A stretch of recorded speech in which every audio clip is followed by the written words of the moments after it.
When we did the Ogilvy deal, instead of, whereas JWT was 525 million and it was half debt, half equity, and then we had the good fortune on the property so we could pay down the debt immediately. With Ogilvy, it was 850 million, and half of it was debt, and half of it was what was called then, and still is called, a convertible preferred. And what I forgot, the big mistake I made, was that a convertible preferred in a recession is a preferred, whereas in boom times or bull times, it's a convertible, it's equity. And what happened was, after we acquired Ogilvy in '89, markets turned down, world economy turned down, and we had a recession. And so the preferred, or the preferred part of the convertible preferred, kicked in. And in those days we were paying, I think it was 6.5%, which grossed up because you couldn't get a deduction for it. So it was costing us about 13%, which in today's terms is enormous. When you think that we just did a 30-year bond for WPP at 5.18% gross, so 3% net after tax, and we were paying effectively 12 or 13% for that, at different times obviously, for that convertible, that really sort of crushed us. So the mistake I made was, and I always remember when we did the convertible preferred by means of a rights issue. So unlike Thomson, where if you were a WPP shareholder, you got the offer of 1 share for every share you hold to fund that. What you got here was, for every whatever shares you had, you got these 6.5% convertible preferreds. The attraction of a convertible preferred is that the conversion takes place at an equity price above the current market price. So in theory, you issue less equity because you have a debt element to it. But of course, if the markets are not growing or increasing, or we're not in a bull market, it goes below the conversion price, and the debt element kicks in. So that was the big mistake.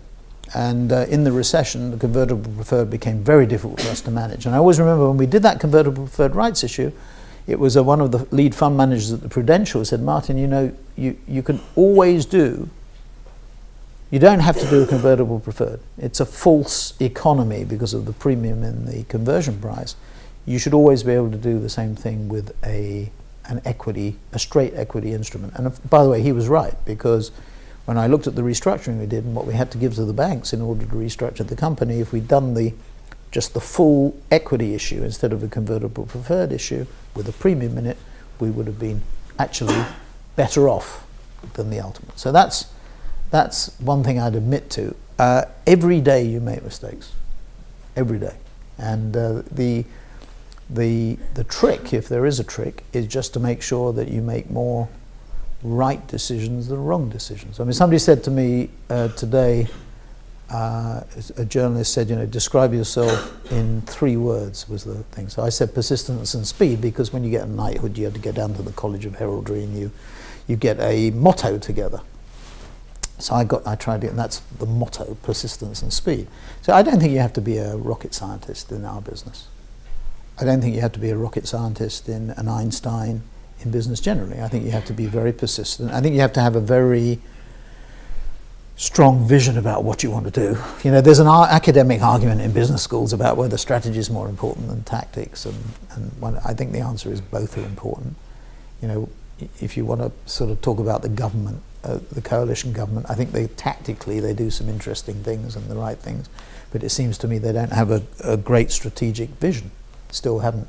And if you're asking people, to accept austerity as they are today, and the Chancellor says it's going to be 2018 before things are going to improve, you have to get people focused on the horizon, not looking at their shoes all the time.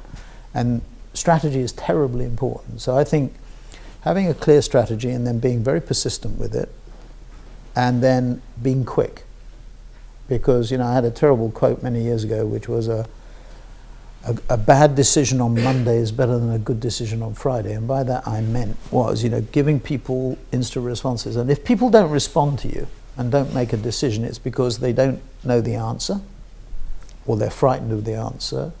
And in our business, you have to be quick.